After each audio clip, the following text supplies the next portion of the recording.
Good morning and welcome to the next 5 years, exploring ambition and appetite for UK investment, regeneration and prosperity, a session that we at Ryder Levitt Bucknell are excited to be hosting here at UKREiiF. For those I haven't had the pleasure of meeting before, I'm Caroline Brady, partner and regional lead at RLB and a chartered building surveyor by background. My career to date has included supporting clients pan-sector in both local and central government, as well as within private sector in Northern Ireland, England and across Europe. As a government-led STEM ambassador and mentor for young people in construction, I believe passionately about sharing my own experience with the next generation and encouraging new, vibrant talent into the built environment. Before I introduce the prestigious panel we have today, and following on from Simon's housekeeping, you will see we're using Slido to give you, the audience, a voice in the discussions happening today. And if you haven't used Slido before, it is quite simple. All I'll ask is that you open your camera on your mobile phone and scan the QR code, which we should have up on screen. The Slido code is 2255663, which is up on the top left-hand side of the screen. So we'll use Slido for two things. We will ask one question. What is the biggest single thing that could help create prosperity in the UK? And if you wouldn't mind, we would appreciate your thoughts in a short 1 or 2 words, which we will then shape into the word cloud for panel discussion later in the session. We will also ask that you use the platform to ask the panel any questions throughout, and later on in the panel discussion we will come back to the audience questions. So this is the third year that RLB has hosted this session, and as of September 23, the UK Parliament, reporting on Levelling Up, states that local authorities have only been able to spend 1.2 billion, just over 10% of the promised 10.4 billion from the department's 3 Levelling Up funds. And by December 2023, the department has given 3.7 billion to local authorities out of this allocation. So the question today is, are we doing enough when it comes to the regeneration agenda? And that's what the panel will be discussing. Although the focus for this year is looking forward to the next 5 years, I also want to briefly reflect on what we have achieved over the last 12 months since my colleague Lucy Fisher hosted this event. At RLB, the last year has seen us get involved in levelling up projects for Blackpool City Council regeneration and the master planning of Accrington on behalf of Hydeburn Council, amongst others. Yet we know there's still a lot more we can do as a nation where there is true regional equality when it comes to investment, growth and economic robustness, and I'm interested to hear from our panel on what they think the key achievements have been in the last year before we launch into the next 5 years. But first, let me introduce you to the wonderful panel. So we have Joanna Key, Director, Regeneration, Housing and Planning, Department of Levelling Up, Housing and Communities. Joanna was previously Director of Growth, Infrastructure at HM Treasury and Director for Domestic Affairs at the Cabinet Office. Joanna also spent 3 years working as Director at the Department for Exiting the European Union, leading on the work on the legal and constitutional implications of the departure from the European Union. And over her career, she has worked on a wide range of issues, including economic growth, Brexit, planning, housing, climate change and energy policy. Stephanie Hyde is CEO and CEO of Markets Advisory across EMEA at JLL. Stephanie joined the global real estate consultancy firm in 2021 to lead the UK business following 25 years in professional services. And Stephanie holds responsibility for driving the strategy for JLL's leasing, advisory and property management business. Janet Garner, Future Workforce Director at BAE Systems. As Future Workforce Director, Janet's role focuses on the development of the capacity and capability to increase the scale and learning programme to satisfy the growth plans. Working with key external stakeholders and partners, Janet leads BAE Systems' submarine social impact agenda to enhance contribution to local communities, creating a positive social, economic and environmental change to enable delivery of the business plan. Janet also co-chairs Cumbria LEP People, Employment and Skills Strategy Group. Stephen Knight, CBE, is writer, executive producer and director of Digbirth Lock Studios. Stephen has written a number of high-profile screenplays and is also curator and writer of the BAFTA-winning series Peaky Blinders. Stephen was part of the creative team behind the opening ceremony of Birmingham 2022 Commonwealth Games, and Digbirth Lock Studios opened in 2023. Ian Cuddington, Director of Economic Growth, Rolls-Royce. Ian leads on global public investment and supports the company's activities. He is a member of the ADS Council and was a member of the ADS board prior to this from 2020 to 2023. And last but not least, we have Richard Parker, Mayor of West Midlands. Richard is the recently elected Labour and Cooperative Mayor and Chair of the West Midlands Combined Authority. Richard previously provided strategy, policy and governance advice to the public and private sectors. As a partner at PwC, he brokered the deal working with council leaders that led to the creation of the Combined Authority in 2016, and he remains passionate about the devolution and is currently working on policy interventions that will improve opportunity, fairness, diversity and inclusion. So that's a bit about the panel. So again, as a reminder for those coming in the room, we will be using Slido. If I can ask you to join Slido using the code on the top left-hand corner, and feel free to ask any questions to the panel as we progress. So I'll join you now for some questions. So to open the conversation and discussion, we have a quick fire round for each of our panellists. So Ian, I'll start from you and we'll work our way across to Richard. So the question is, what is the biggest achievement when it comes to regeneration and investment agenda that you have seen within the past 12 months? Okay, thank you, Carolyn. So Ian Cuddington from Rolls-Royce. Before I answer the question, I ought to give a little bit of context because some people still think we make cars. We make high integrity, high safety power and propulsion systems for nuclear and aerospace, and it's from the nuclear side that I'd like to give my answer to that question, which is in the last 12 months we've set up a nuclear skills academy in Derby, and this is a significant investment in its own right, but really the reason I think it's so important is because of how and because of what it points to. So the how is that it's been incredibly collaborative. So there are a number of partners that we've engaged with that we couldn't have done the Skills Academy with without their support. So it's the City Council, the Local Enterprise Partnership, University of Derby, Nuclear AMRC and so on. What it does is train 200 apprentices per year, and that's a really important part of regeneration, building the skills that we need for people to have career opportunities in a high productivity environment makes a huge difference locally in Derby.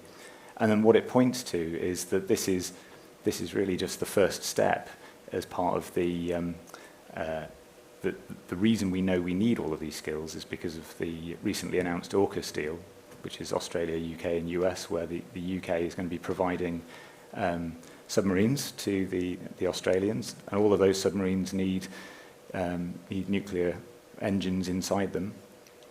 So the potential for increased investment to create all of the capability, the technology, the skills to provide what the Australians are going to buy from us is absolutely huge, and it's because of that this first step I think is a really key success for the Derby and the region. Thank you, Ian. Janet, what have you seen in the past 12 months?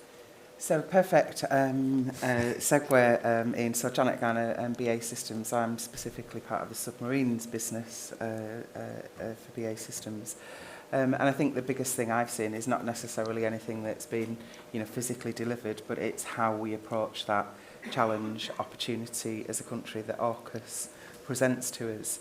And we've been working very collaboratively with both our local authority and central government under a banner called Team Barrow, very inventive name, but it says what it is on the tin, about actually what needs to happen in Cumbria, in and around Barrow, to make sure that we can maximise the opportunity that provides right across the UK in support of our national defence programme.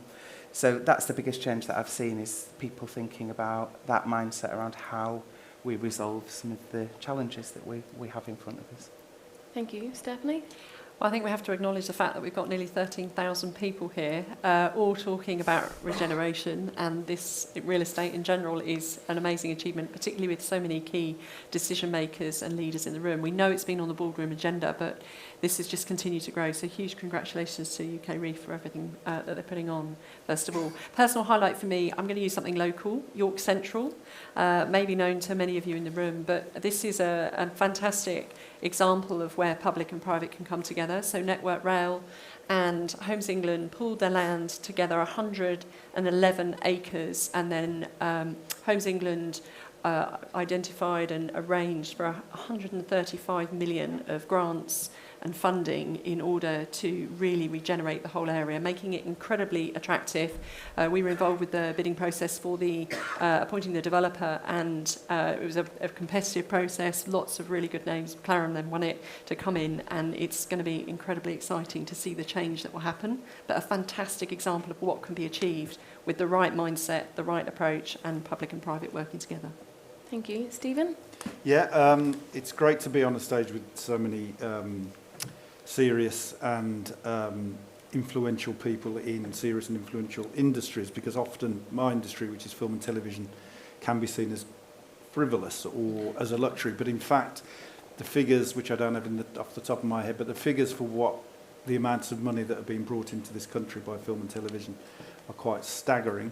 And in terms of regeneration, for me, the thing that has happened in the last 12 months is that we've, along with Homes England and my company, Digbeth Lock and Stanhope and Brydell, we have taken a big lump of derelict land next to where HS2 will be. Lots of beautiful Victorian warehouses, which I think are just gorgeous, so we're not going to knock them down. What we want to do is make a place. So what we're doing is converting some of the warehouses into studios, some of the old workshops into offices and workspaces. Already, MasterChef have moved in. That's the BBC's biggest franchise. So this wonderful old warehouse called the Banana Warehouse, which has sat there derelict for 40 years, will soon be broadcasting to the world. I'll be shooting the Peaky Blinders film in another warehouse that was until 12 months ago where they parked the rubbish lorries and they were hosed down.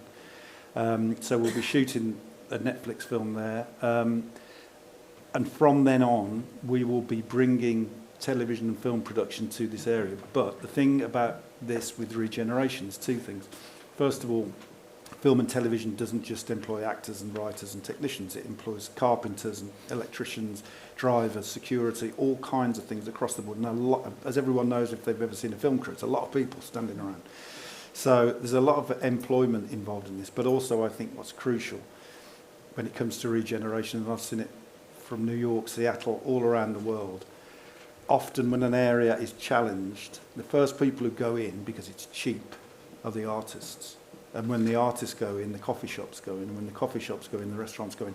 It seems to build organically as a consequence of, if I was an estate agent, I would pay artists to go and be in warehouse spaces because it works. So this is what we're trying to do. We don't want to land the industry like a spaceship and throw barbed wire around it. We want it to grow organically. We desperately need the local people to work in the industry because we want them walking to work, not coming from London or Manchester. I just think if and when we are fully up and running, I think it will be an absolute game changer for Digbeth. And as a consequence of this, the BBC are putting a headquarters 50 yards away in an old tea factory. So Yeah. it doesn't get any better than that. That's great. Thank you very much, Stephen. Joe? Thank you, and it's lovely to be here today. And I'm from the Department for Levelling Up Housing and Communities, and I look after the bit of the department that sponsors Homes England and has responsibility for our housing and infrastructure funding. So as a result of that, I have the privilege of going to see lots of places where that money has been put to good use. So it's quite hard for me to kind of pick one, I suppose. I'm sorry if that doesn't quite answer the question, but I think I did a little tally of the ones I'd been to over the last 8 months since I started the job, and it was Blackpool, Bristol, Manchester, Birmingham, Sheffield, Leeds and York. I also went to York Central yesterday, and I think that's an incredibly impressive project. I just hope that over the next 5 to 10 years we can see much more of this happening.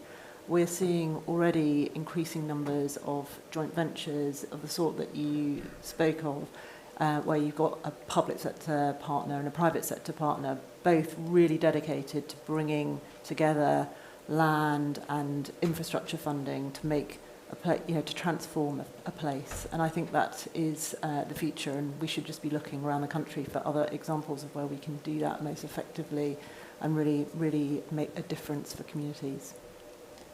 Thank you very much. Finally, Richard. Thank you very much.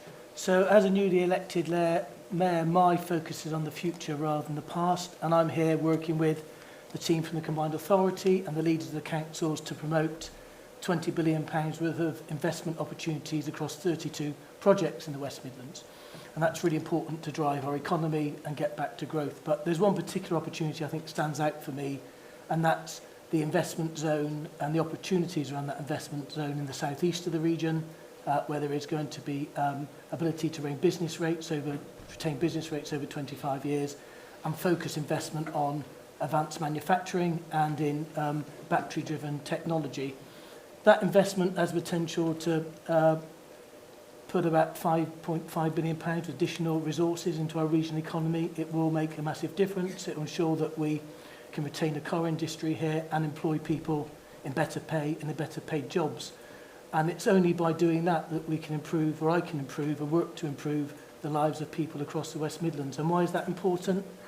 It's important because we have around a quarter of the workforce in the West Midlands in low-skilled jobs or with no skills at all. And that blights those people's lives. It means that they have lives of low pay and suffer all the anxieties and vulnerabilities that go with that. And those people come from the poorest bits of the region. So if we can grow our economy, create better jobs and better paid jobs, we can improve the region, give people better outcomes and change lives. And that's what my priority is. Thank you very much, Richard. So Stephanie, I'll maybe direct the next question to you, if that's okay.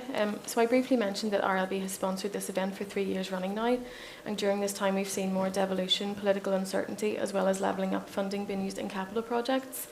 And within RLB, we do assist local authorities and councils seek investment to unlock opportunity in both private sector and within the public sector. In your opinion, how do we best utilise private sector knowledge and expertise to unlock the potential of regeneration? So we're involved in over 100 projects across the UK, and I'm going to use another one as an example to bring this alive, which is Gravity, a smart campus down in Somerset. And what you saw was that Tata came in and brought in £4 billion worth of investment to create an amazing smart campus focusing on advanced manufacturing and the knowledge sector in general. And Somerset Council came to the party with really looking at what they could do to simplify planning.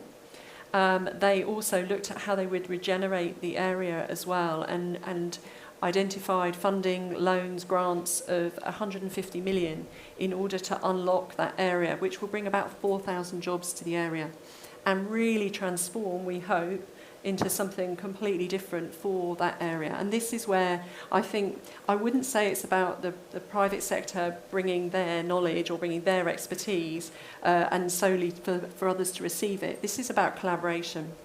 Now, planning is definitely one of the challenges. I was chairing a breakfast this morning, and the two biggest challenges that came up with were planning and energy. And we can't, forget the fact that we've got, on average, 5-year plans for local authorities are taking 7 years to do. That was according to the Chief Planner at a recent conference. And there's been a 36% drop in funding, which makes it really difficult to get those resources. So that's something that local authorities need to bring in order to allow business to invest. And ultimately, if we look at where we are for the new government coming in at some point over the next 6 to 12 months, who knows when, we will be in a place where we need to make sure that business can come and invest, because there's a country, we need that, but we need to have that really good collaboration with people unlocking what they are capable of doing in order for that to happen. Wonderful, thank you very much. So we know that the UK government's recent investment zones are focused on supporting growth of at least one of 5 priority sectors, including advanced manufacturing, creative industries, digital, tech, green industries and life sciences. And personally, I have seen the tax breaks in Northern Ireland bring investment into some of the lowest socio-economic areas.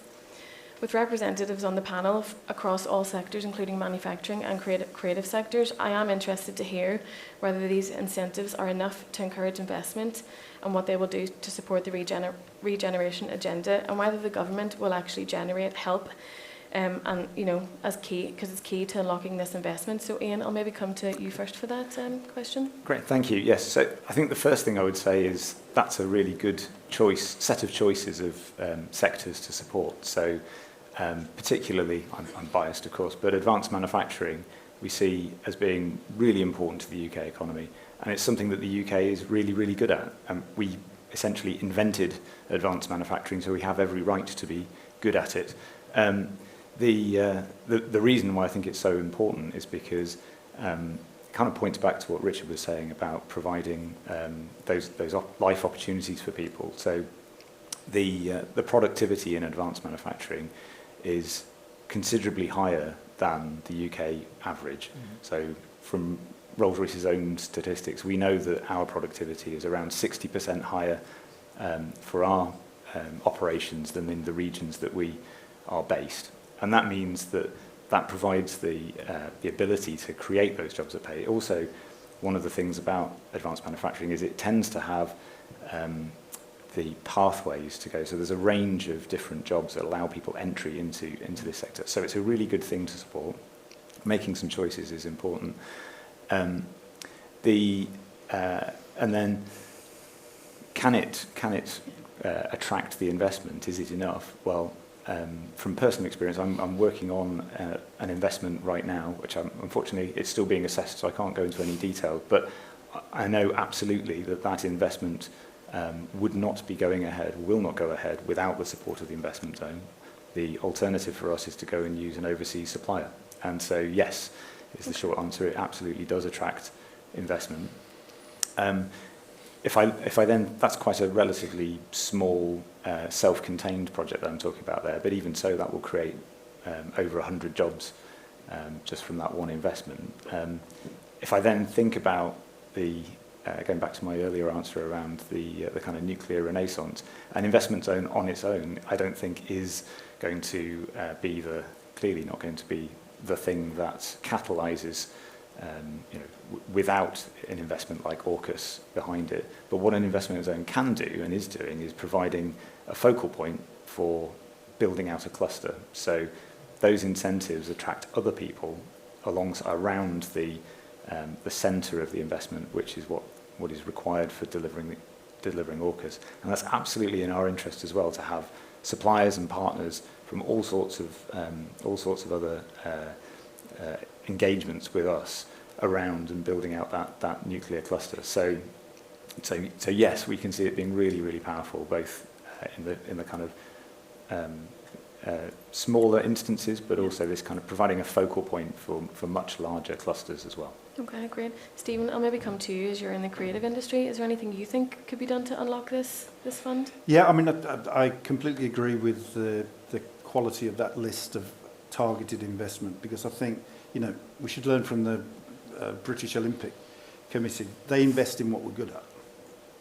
And that's what we need to do. And I can only speak from personal experience, but the creative industries in this country are punching above their weight times 100. I mean, we've got all of the big franchises, a shot here, product from here sells all over the world. We should be invested in, over and above what would be normally done. Again, and the other point about energy and planning being the issues, sometimes it's not necessary. Money's always welcome, obviously, but it's not always money. Sometimes it's just having access to the people who are making the decisions, and for the decisions to be made as expeditiously as possible is really important. And also, I think a lot of the things we're talking about, we're moving people around. We're asking people to move, people with kids at school, and we're saying to them, go from there that you know and go to somewhere you've never thought about living. I think they need some help with that, and I think that could be better organised, that there could be more incentives to help people relocate. A private company will always do that. Yeah. If we're talking about on a national scale and we want people to be agile and flexible and move around, I think there should be some system that is probably, maybe it's not central government, but it might be an amalgamation of local, where people work together and people are able to uproot and move to where the work is more easily. But yeah, I think the enterprise zone, I think, is a fantastic idea. Anything that the oxygen of money is what we need in every area. Great, thank you very much. So continuing on the investment theme, and Joanna, I'll maybe come to you for this question. Do you feel the UK is attractive to invest in from an international point of view, and what are the key barriers for international investment? I mean, thank you, Karen. Look, I mean, at the moment I'm working for the Department for Levelling Up Housing and Communities, and I'm working on housing and indeed planning issues and regeneration.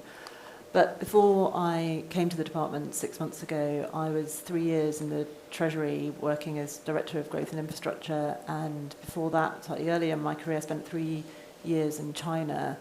And I think what I concluded from that work was that there are some really fundamental things about the UK that are going to make it always a fantastic place for international investment, right? I mean, we do some things extraordinarily well. We've got a very great sort of framework and basis for investment. We've got a very strong rule of law. We've got a world-beating university sector. We've got the English language. We have many, many, many advantages, and people used to talk about those to me when I was in China. I also spent three years in the Balkans. People used to talk to me about the attractiveness of the UK from an investment perspective all the time. But I really don't think we can be complacent about that. And I think we need to be very clear-eyed about the things that we are really fantastic at, like our innovation. Some of the companies represented here today are some of our most amazing innovators, and I include the creative industries in that, actually. And some of our skills, our tertiary education in particular, is absolutely world-class. And the dynamism and competitiveness of our economy is also pretty good on an international basis. But there are some things that we are much weaker on, and I think we, as I say, need to be very sort of clear-eyed about that. And I think the amount of money we put into investment and infrastructure is historically lower than other countries. Our public infrastructure investment has been low for decades, but that trend's been partially reversed over the last few years. But our business investment remains very low compared to most G7 countries. I think it's the lowest in the G7 at the moment, and it's probably been like that for the last 20 years on and off. So I think we need to ask ourselves, why is business investment in the UK so low, and what can we do about it? I think there's been a real focus on this from the current Chancellor, who's tried to make the tax regime more attractive to encourage business investment, so full expensing, for example. But actually, I think, I'd be interested in the views of the businesses represented on this panel, but I think there are other things that perhaps we need to look at, like the sort of stability of our capital framework. So I think businesses like to know what the kind of the framework for public investment looks like, against which they will invest, and giving as much certainty into the future about that capital spend, particularly on major infrastructure projects, I feel is really important. Second thing, as we've talked a bit about planning, people have mentioned that already on the panel, and that's something that in my current job people talk to me about all the time. The planning system needs to be more predictable, the regulatory regime needs to be more understandable and comprehensible to business, and I think these are the really fundamental framework issues that we should be looking at. Thanks. Yes, thank you very much, Jo. Stephanie, I'll maybe come to you based on your role and your background. Have you anything to add to that question? Well, look, the UK is at the top perennially of the investment from overseas, and whether that's at the top or near the top, it's been there for many, many years. And you can look at any survey, whether it's GRETI or EY's or ZGen, there's a lot out there that shows that we beat ourselves up. I think that's our culture, but we have a lot to be proud of. You mentioned stability. I was talking with somebody yesterday who said stability is the new sexy. Well, I wouldn't quite use those words, but I get what they mean, in that it is important that we have that clarity for businesses to know about investing. And when capital was cheap, it was hard enough, but with interest rates where they are, that's increasingly important and something that people are looking for. And so we need to make sure that that is there. Just building on some of the things you talked about as to why we are so attractive for investment, I would add in our transparency, definitely. The strength of the dollar has helped. 18% of our investment came through from the US last year in 2023. We repriced quicker, whether we intended to or not, but there were some changes that happened, quite famously, that allowed the market to reprice much quicker than our continental peers. So that's definitely helped us. And then the strength of the knowledge industries that we've got coming through, whether it's life sciences or the investment that's going into data centres at the moment. But I think that's where the challenges are as well, because it's not just planning. We've touched on that, and the sort of real speed of planning caused by the lack of resource, but it's around energy and grid capacity. There's so many more conversations going on that, and even some of the basics like water. You know, it's quite interesting. Cambridge, one of the key areas for investment for the UK, has got a number of things held up now because the Environment Agency is saying there's not enough water. And that's quite hard to understand, that we haven't built reservoirs, so we haven't invested in that infrastructure. And so there needs to be a really detailed infrastructure plan to get it right. What I would say is we're very well positioned, but it's in our gift to be even more so for the future. Wonderful, thank you very much. So I think now is a good time to go on to Slido. So we'll give the guys a few minutes to get this up. So I think this is where we're going to test the audience participation. So I'm hopeful that you will have generated some words for us to discuss on the word cloud. I'm hoping we can get that on screen. Okay, so for those that haven't used Slido before, the words that are in larger font are the common themes and common words, and those that are slightly smaller are less so. So I'll maybe reach out to the panel. Are there any familiar words there to you? So we obviously see transport, skills, infrastructure, stability. Stephanie, I see you pointing at some of the words there. Anything you'd like to comment on? Skills is something that we see a lot. I mean, when we talk to companies who are coming in to invest in the UK, and we have a huge advisory practice that does that, skills is number one on the list. That's the number one reason why they choose to go somewhere. So it doesn't surprise me that that's front there. And I think there's quite a lot of changes that we probably need to make to apprenticeship schemes and the apprenticeship levy, and you know, that's well known in order to make that work. But infrastructure is coming through very strongly there, and then stability. Yes. Great. And Stephen, maybe from a creative industry, are there any words that shock you, or any words that you're not familiar with that, you know? No, I mean, I think they're all making very good points. I think the ones that strike a chord with me is infrastructure. We're moving into an area that isn't the most salubrious part of Birmingham.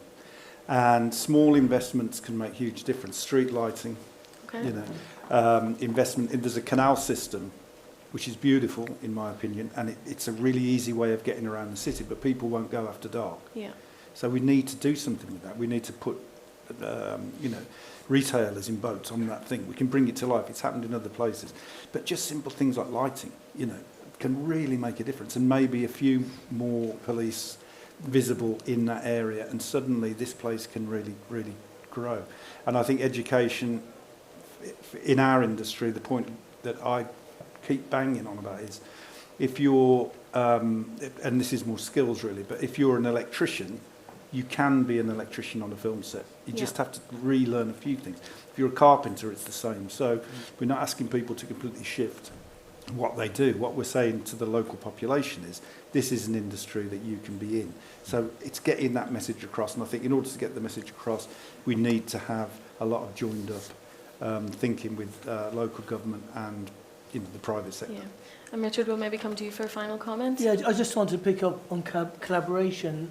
When I spoke to the staff at the Combined Authority on my first or second day in office, I was really clear that even as an elected Metro Mayor or leading the team at the Combined Authority, on our own, we can make little difference. It is about collaboration, and we need to work, and I need to work with all the key stakeholders across the West Midlands if we're going to make a difference. And I don't expect the universities, the colleges, or the businesses to be totally aligned with what I want to do, but the more aligned we are, the better chance we've got of making the difference we need to make. And if we do that, we address most of the words that are on there. And it is about working collaboratively, and that's why the first leader of any council I visited when I got elected was the Conservative leader of Solihull, because I wanted to reach out to him to demonstrate that we need to work as one team and as one political team if we're going to make the big difference in the West Midlands. And it is only through collaboration that we can do that. And that needs to work not just across the West Midlands, but with Whitehall and Westminster too. And if we do that, we've got the best chance of making West Midlands a place it needs to be. Wonderful, thank you very much. So just before we move off the Slido page, I'd just like to remind you we will be coming to audience questions later on, so please do take note of the code and the QR code and the number code 2255663. Okay, so with the general election fast approaching, how do you think the move towards regeneration levelling up will become more apolitical with initiatives that span longer than a political party's term? So Richard, making a beeline for you if you wouldn't mind Okay, answering that back to me. question. Yeah. So, a really good question. Look, you can't take the politics out of democracy. We've heard already that, you know, the current government have only spent 1 billion of their 10 billion levelling up fund, and that's actually done damage to the regions, and it's done damage to the West Midlands. Also, we need to use that money very differently. Hanging baskets in town centres don't change people, they don't change places. So I would like to see most of that money investing in people, and it's investing in skills. There is only one way we can truly change people's lives and make them better, is that giving them access to the skills they need to get better jobs and put them on a career path. And too many people in the West Midlands are frankly deprived of those opportunities, and that needs to be addressed. And too many of those people live in the poorest bits. But my focus is about working with any future government to get the resources we need to invest to make a difference in the West Midlands. And on the ground, as I've already said, my role is to take the hard politics and the big P politics out of decision making, do my very best for all of our communities. And the reason I went out to see Ian Courts, the leader of Solihull, was to do exactly that, to demonstrate that we need to work together as one team. And Ian Courts has got, you know, the northern bit of his borough, and Steve will know about it, Chelmsford Wood, Smithhurst, Kingshurst, 3 largely white working class estates in the north of the borough, built in the 1960s and 70s, that are as deprived as any community in the West Midlands. And my work with Ian and the other leaders is about how we align our priorities to do the right thing in the best way to make the biggest difference we can. And one simple example, and I'll talk about my plans to bring the buses back into public control. When I went out to the Chamber of Commerce in Solihull to talk about how I could help them most, there are jobs in Solihull Town Centre, at JLR and at the airport that kids from North Solihull can't get to because we don't have a best bus system that gets them to work and will get them back home in the evenings because those routes don't run at the right times. You know, by designing and running a bus service differently and making different choices about value add and the difference it makes, we can ensure those young people are not deprived of that opportunity that can change their lives, actually getting that first job. And I want to work with the leaders to do those things. If we work together, we can make the big difference. So for me, taking the politics is about collaborating, and if I work with the leaders of the West Midlands in the right way, we will do that. The priorities I've got around skills, around high streets, about social housing, and about investing in businesses are all things that all the leaders want. They all want the best thing for their places, and if we work collaboratively, we can do it. And that's how on the ground we take, if you like, the big P of politics out of this and make the biggest difference. Wonderful, thank you. Would anyone else on the panel like to contribute?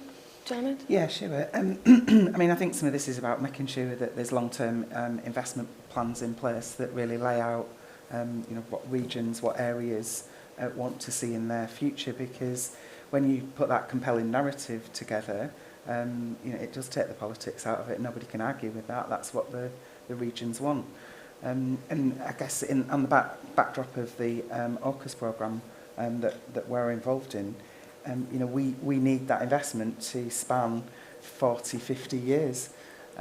So having that long-term investment plan, understanding the stability and the resilience that's required, particularly to develop you know, some of the skills that you know, people like BA Systems, Rolls-Royce require. Some of those skills take 10, 15 years to make sure that we have the right people with the right experience to do some pretty special stuff. So I think that investment plan is critical. And just to come back to, you know, the ethos that we've seen through Team Barrow, you know, we've been given cross-party support. That's a 10-year deal. You know, to make sure that the area in which we exist as a business also gets that investment in the long term. Wonderful. So Janet, we'll maybe stick with you for the next question, if you don't mind. So how do we ensure that we have the skills and knowledge for Regeneration to succeed?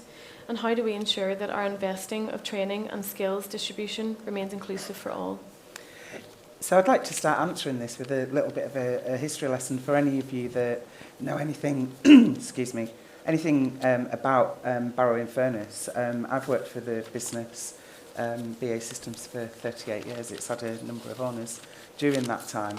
But I lived through the horrible times when we as a nation almost lost our ability to do what we do because there was some decisions made that impacted that skills base. We've spent the last 6 or 7 years building that skills base back up. Initially, we could absolutely dip into some of the engineering skills that existed in the economy at that time. That's become harder and harder. So we've had to really focus on, I guess, short-term attraction into what is often referred to as the longest cul-de-sac in England. It's lovely. If anybody wants to come, it's definitely worth the journey. But that gives us some particularly unique attraction challenges. So we've had to make sure that we've planned for short-term, medium-term and long-term and absolutely demonstrated some of those skills opportunities, those career opportunities, by making sure we've got the right narrative in terms of what the proposition is. But we don't just do that to attract inwards. For anybody who looks again at what is happening in Barrow, the population is set to decline, so we know we've got to inward attract to satisfy some of the roles that we have. And we work in partnership with lots of people. And one of the key things that we've done in the last 12 months is purchased some retail properties. So we all know that Debenhams shut down on the High Street. Barrow High Street was particularly hit during COVID. So we've bought some retail units that we are going to use for both supplier engagement, community hub, and we're doing this in concert with the local authority. But from a skills perspective, the old Debenhams is going to become a new training space for us, because our early careers programmes today sit at 2,200 just in the submarines business unit, and in September we'll recruit a further 900 graduates and apprentices. So it's a huge programme, and we have to make sure that that skills agenda is absolutely spot on to make sure they're skilled for those future roles. And just to finish, we're not only doing that with young people, but we're also trying to attract, I guess, mid-career changes or those people that want to rejoin the job market that have maybe been out of it for a while. And part of what our team are doing in the town centre is helping connect all those partners that help those individuals to get back into employment through skills development, by simply connecting all of the dots across all of the right agencies. And the key theme that we've seen coming out when you're talking about mid-career changes is confidence, to actually reconnect to some of those opportunities. Wonderful, thank you. It sounds like a great programme. It's great to see, Janet. So we will just move on to audience questions. So I'm hopeful that at least one or two of the audience members have asked some questions on Slido. Hopefully the panel can see the screen. So the first one, certainty in decision making and swift procurement, less costly and more timely, will unlock investment. How can this be achieved under devolution, and what are the panel members' thoughts on TIF to forward fund vital infrastructure needs, which in turn unlocks sites for investment and development? So I'm not sure who wants to grab that one. Stephanie, is that one you'd like to consider? Which one, sorry? The first one. Oh, they keep coming off screen. Can we go back to... Oh, sorry, I was reading through all of them as you were reading one. So there's one from the second one down, certainty in decision making. Oh, absolutely. I mean, what business wants is clarity, stability and speed. And those things seem very hard to get, and they sound so simple. You know, when I talk to some of the developers we work with, if they're in planning, it used to be 3 years and now it's 7 or 8 or 10 or 12 years, that just is not feasible for an investment, you know, because of the cost of capital. And so we need to make sure that there is that speed there. We need, I think, really clear local plans that don't take ages to develop, because the world moves on quite rapidly. And let's just have a direction set, and then let's be able to respond to it. Tie up the overall industrial strategy, if we can have one for the UK, what do we want to be famous for, through to an infrastructure plan which allows us to invest in the right way, and then devolution to allow that to be really locally enacted, and then speed of decision aligned with that local plan. I think if we could have that, we would be in so much better place, because business then could invest, because it would know what it's facing into. And so I absolutely agree with that point. And I do think devolution absolutely helps on that, although it may be that others on the panel want to contribute to that one. Yeah, I just said, whilst I don't have direct planning responsibilities, I want to make the West Midlands the best place to do business in the UK, and to do that, we have to take some responsibility, and around planning and delivering planning more efficiently, effectively is an absolute top priority. And I'll be talking to the leaders of the councils and the chief execs of councils of West Midlands to better understand why important decisions take too long, and that needs to change. And if we can do things quicker, businesses will save costs, they'll have an appetite to invest. We can unlock some of the funds that I've got responsibility for a lot more quickly. We can attract business investment, help businesses relocate and grow, and create more jobs and make the biggest difference. And that's something we need to do. But also, saw a reference up there to tax incremental financing. I know it's a common funding mechanism used in the US. Thankfully, the investment zone approach that the current government has taken adopts that sort of theory or that model. And certainly in the project I talked about earlier around the investment zone in the southeast of the region, that has the potential to unlock £5.5 billion with additional funding investment. So it does work. I wish the government's approach was less selective and there were broader and more regional opportunities to use that model, because within the fiscal constraints that we've got, that would seem to me to be the model that the government could use more widely and more effectively to drive growth and prosperity. Wonderful, thank you very much. And I think we have time just for one more question. So the top question we have is, what role should social housing play in regeneration? Would anyone like to? Yeah, I mean, oddly, it's important to us, and I've got thoughts on it, is that I think sometimes things just happen, and I suspect, I might be wrong, but I suspect that all kinds of trends, such as like Debenhams is closing down, you need another use for it. I suspect there's going to be people moving into cities, into central areas, like in our experience, Digbeth. We're building this thing and we need people to work there, and we're going to be building housing on phase 3, and we're told that 35% of that needs to be affordable housing, and everybody says that's a drawback. It isn't, I don't think, because what we could be is creative about that and say, okay, that 35%, a percentage of that could be allocated in the same way. If in London, if you're working in the medical profession, you get help with your accommodation. A percentage of the 35% of people who work within our industry, because they're not all on big salaries, so that the affordable housing thing suddenly becomes an attraction to people who maybe want to move from another area.